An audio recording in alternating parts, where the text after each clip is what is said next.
ఇంట వెలిగేటి దివ్వెలా శ్రీరస్తు చిరునవ్వులా మా కంట కురిసేను వెన్నెల శుభమస్తులే చూపుగా పుట్టింటోళ్ళ పుణ్యాలన్నీ తోడు నీడగా అత్తింట్లోన స్వప్నాలెన్ను పండిపోగా వరాలిచ్చు ఈ దేవత వచ్చే ఆలుగా అమ్మగా అన్నిగా మా ఇంట వెలిగేటి దివ్వెలా శ్రీరస్తు చిరునవ్వులా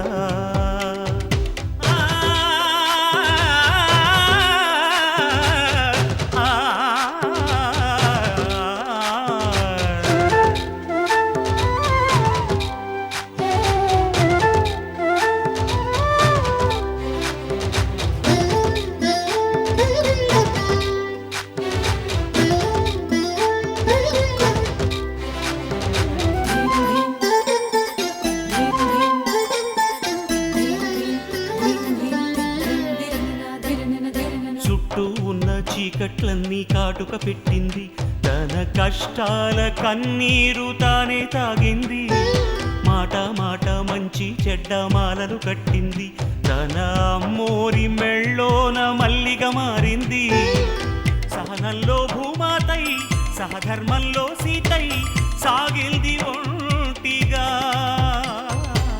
పగలంతా ఇల్లాలై పతి కోరే ప్రియురాలై పండింది జంటగా ఆ దేవతే మాకు ప్రేమాంకితం చేసేలి జీవితం ఎన్నడు మా ఇంట వెలిగేటి దివ్వెల శ్రీరస్తు చిరునవ్వులా మా కంట కురిసేను వెన్నెల శుభమస్తులే చూపుగా పుట్టింటోళ్ళ పుణ్యాలన్నీ తోడు నీడగా అత్తింట్లోన స్వప్నాలెన్నో పండిపోగా వరాలిచ్చు ఈ దేవత వచ్చే ఆలుగా అమ్మగా అన్నిగా మా ఇంట వెలిగేటి దివ్వెల శ్రీరస్తు చిరునవ్వులా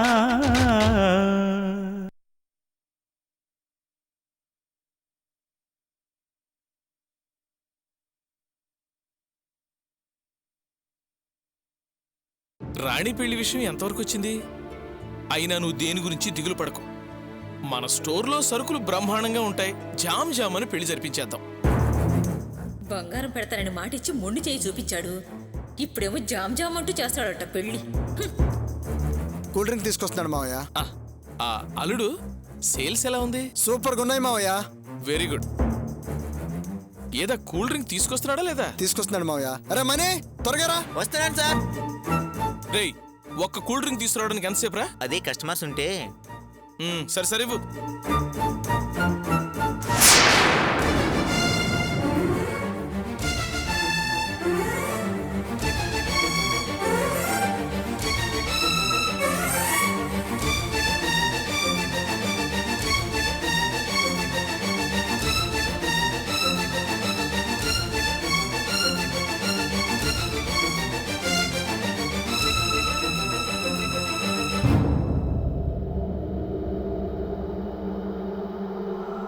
అల్లుడు, ఏంటయ్య అది? వాటర్ లీక్ అవుతుంది. ఇలా నీళ్ళని కింద పోతే ఎలా? ఎవరైనా కస్టమర్ వచ్చి కాలేజ్ జారిపడ్డాడు అనుకో, మనకే ఇది కదా. అయ్యో, గమనించలేదు మావయ్య. అరే మనీ. అల్లుడు, ఇంత చిన్న పనికి వాడిని ఎందుకు పిలవడం? ఆల్రెడీ వాడు కస్టమర్ని అటెండ్ అవుతున్నాడు కదా. మన షాపు మన పని మనం చేసుకుంటే తప్పేంటి చెప్పు? కాస్త వెళ్ళి క్లీన్ చేసి. మావయ్య, నేనా? ఏ ఫీల్ అవుతున్నావా? సరే, నేను తుడిచేస్తానులే. ఆ, నేను చేస్తాను మావయ్య.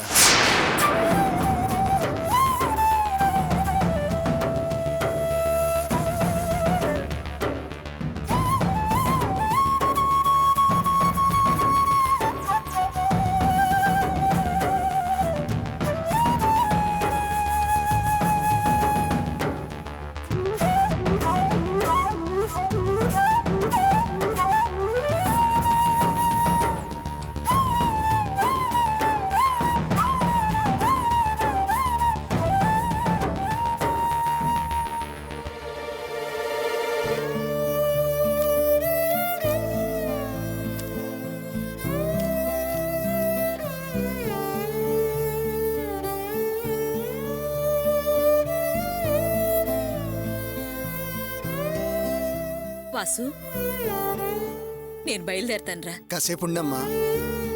పర్వాలేదురా.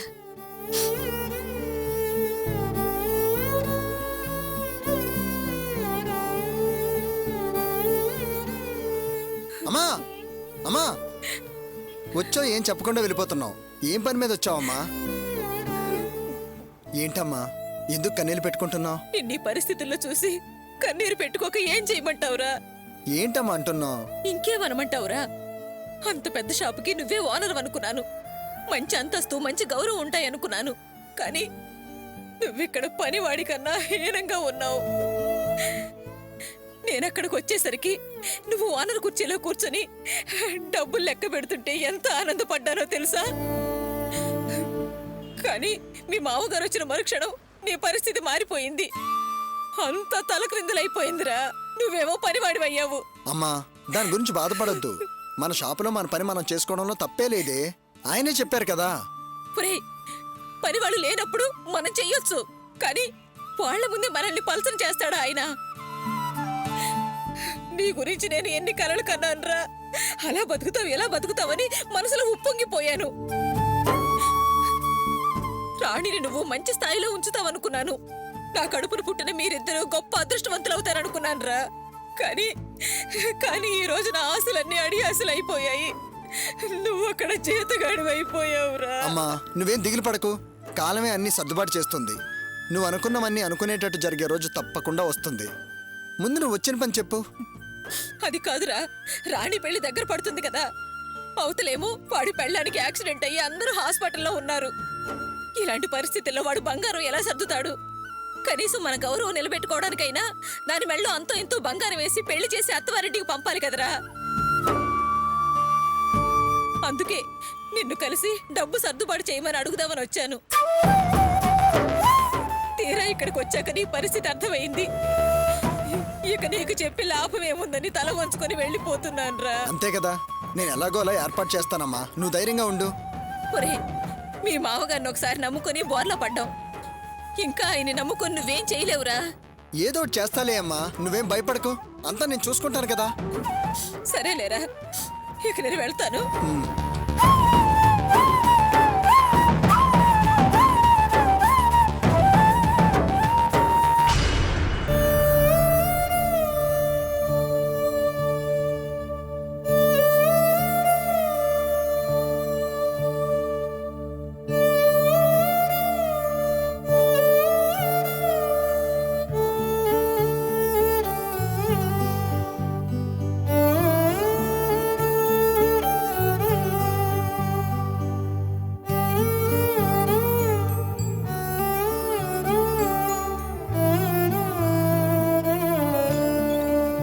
రామ్మా రేవతి. బావా, అక్కకి ఇప్పుడు ఎలా ఉంది? పిల్లలు ఎలా ఉన్నారు? పిల్లలిద్దరిని ఇంక్యుబేటర్లో పెట్టారు. అర్చన ఇంకా స్పృహలోకి రాలేదు. ప్రియ పక్క రూమ్లో ఉందమ్మా. భయపడకండి బావా, వాళ్ళకేం కాదు. అందరూ బాగుంటారు. కాసేపట్లో అందరూ కోలుకుంటారు. అవును బావా, ఇంతకీ వీళ్ళకి నార్మల్ డెలివరీయా సిజరీనా? లేదమ్మా, ఇద్దరికీ సిజేరియన్ ఆపరేషనే జరిగింది. అల్లుడు గారు, అర్చన ఇంకా మత్తులోనే ఉందా? అవునత్తయ్య గారు. ప్రియ స్పృహలోకి వచ్చిందా? లేదు అల్లుడు గారు, అది అలాగే ఉంది. సార్, మిమ్మల్ని డాక్టర్ గారు పిలుస్తున్నారు. ఆ, అల్లుడు గారు, నేను మీతో డాక్టర్ గారి దగ్గరకు వస్తాను. నాకెందుకో భయంగా ఉంది. ఏం చెప్తారో ఏమిటో. సరే పదండి అత్తయ్య గారు. Madam,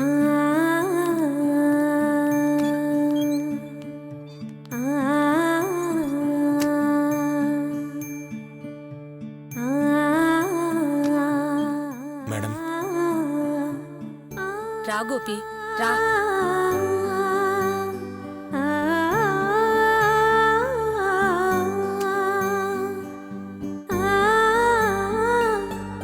madam రమ్మన్నారంట. డాక్టర్ అమ్మగారు, పిల్లలకి ప్రమాదం ఏమీ లేదు కదా? పిల్లల్ని మీరే కాపాడి మా ప్రాణాలు నిలబెట్టాలి. వాళ్ళని క్షేమంగా మాకప్పగించండి. మేడం, ఏంటి మేడం అలా మౌనంగా ఉన్నారు? మీరేగా మాట్లాడాలి రమ్మన్నారంట. మరిప్పుడు ఇలా మౌనంగా ఉన్నారేంటి మేడం? అసలేంటి విషయం? ఏం లేదు గోపి, రమ్మన్నాను. కానీ ఎలా చెప్పాలో అర్థం కావట్లేదు. పిల్లల గురించి మీతో మాట్లాడదామని పిలిచాను. ఎలా మొదలు పెట్టాలో తెలియటం లేదు. మీరు వస్తూనే పిల్లల గురించి చాలా ఆతృతగా అడుగుతున్నారు. మీ ఆరాటం చూశాక ఎలా చెప్పాలా అని సందిగ్ధంలో ఉన్నాను.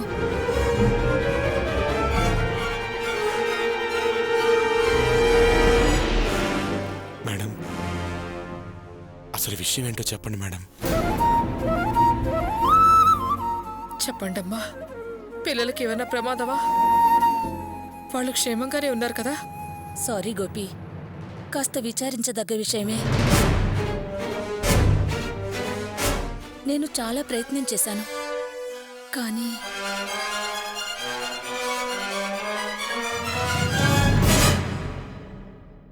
మీ అబ్బాయిని కాపాడలేకపోయాను.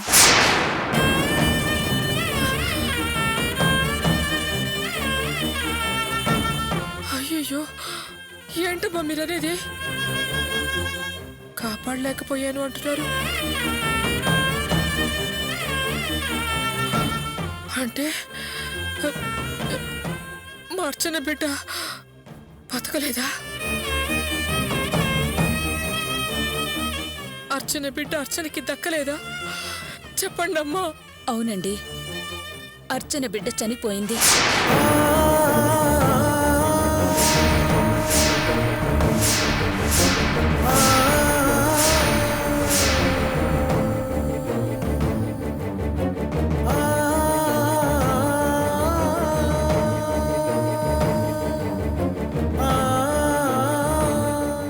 చనిపోయాడా? చనిపోయిందా? మేం చాలా ప్రయత్నం చేశాం, కానీ బ్యాడ్ లక్.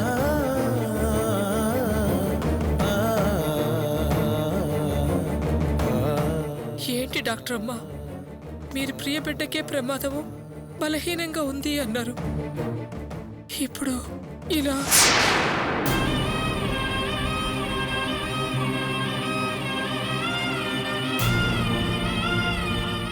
నిజమేనమ్మా, అప్పుడు అలాగే ఉంది. వైద్యంలో ఇలాంటివి కొన్ని నమ్మలేని విషయాలు జరుగుతూనే ఉంటాయి. ఏం చేయమంటారు చెప్పండి?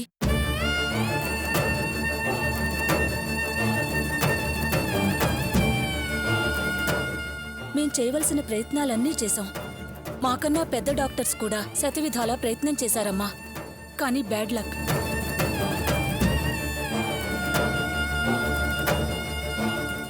అంతా దేవుడి చేతిలోనే ఉందమ్మా. ఏం చేస్తాను చెప్పండి?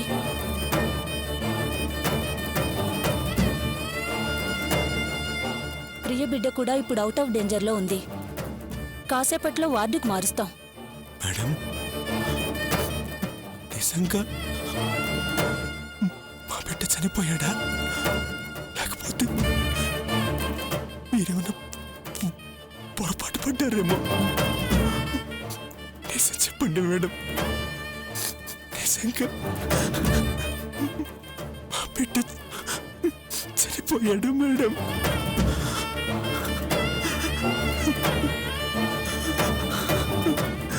ఇప్పుడు ఈ విషయం అర్చనకి ఎలా చెప్పాలి?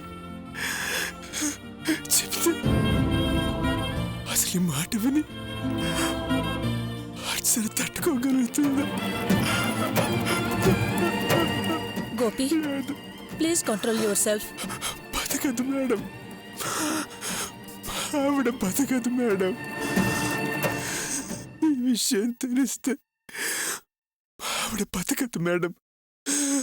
నిజం చెప్పండి మేడం, ప్లీజ్ మేడం. అవును గోపి, నేను అబద్ధం ఎందుకు చెప్తాను చెప్పు.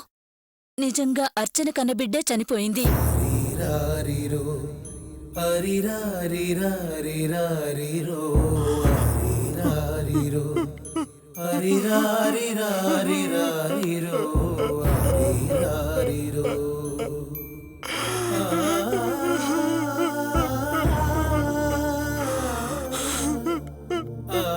Sorry Gopi, I'm very sorry. ఈ విషయం చెప్పడానికే మిమ్మల్ని పిలిచాను. చెప్పడానికి చాలా వెనక ముందు ఆడాను, కానీ చెప్పక తప్పదు కదా.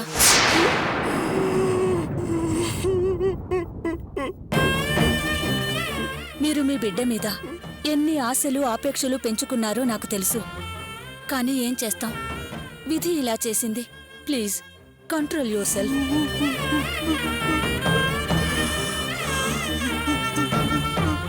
మీరు ఎంతో ముచ్చటపడ్డారు, కానీ దురదృష్టం. నువ్విలా అయితే ఎలా చెప్పు. ధైర్యంగా ఉండు గోపి.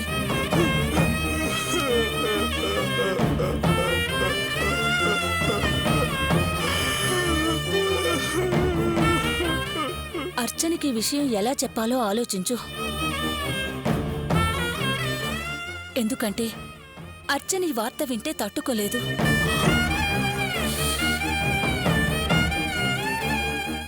ముందు నువ్వు దుఃఖం ఆపుకో. ఎలా సర్ది చెప్పగలవో అలా చెప్పు. చెప్పక తప్పదు కదా.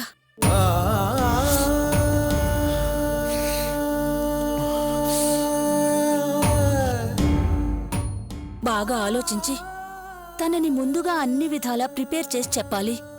జాగ్రత్త. అమ్మా, మీరైనా గోపికి సర్ది చెప్పండి.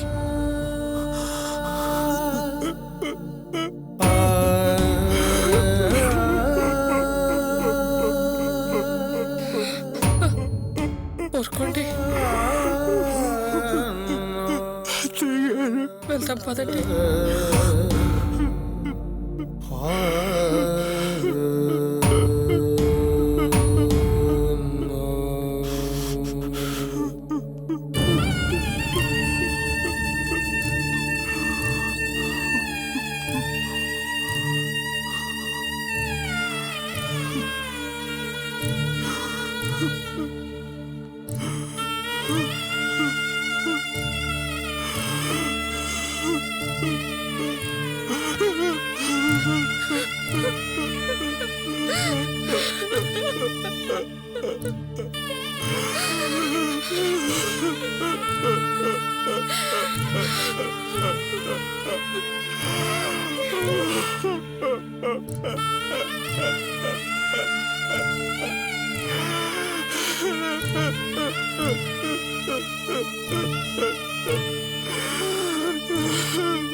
ఎందుకయ్యా ఇలా చేస్తున్నా?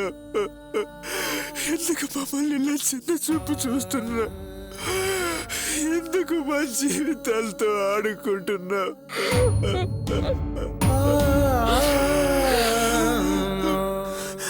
నేనెప్పుడు ఎవరికి అన్యాయం చేయలేదు. అర్చన పాపం ఇప్పుడు నాకు పుట్టిన కొడుకేడి అని అడిగితే నేను నా భార్యకి ఏం సమాధానం చెప్పాలి?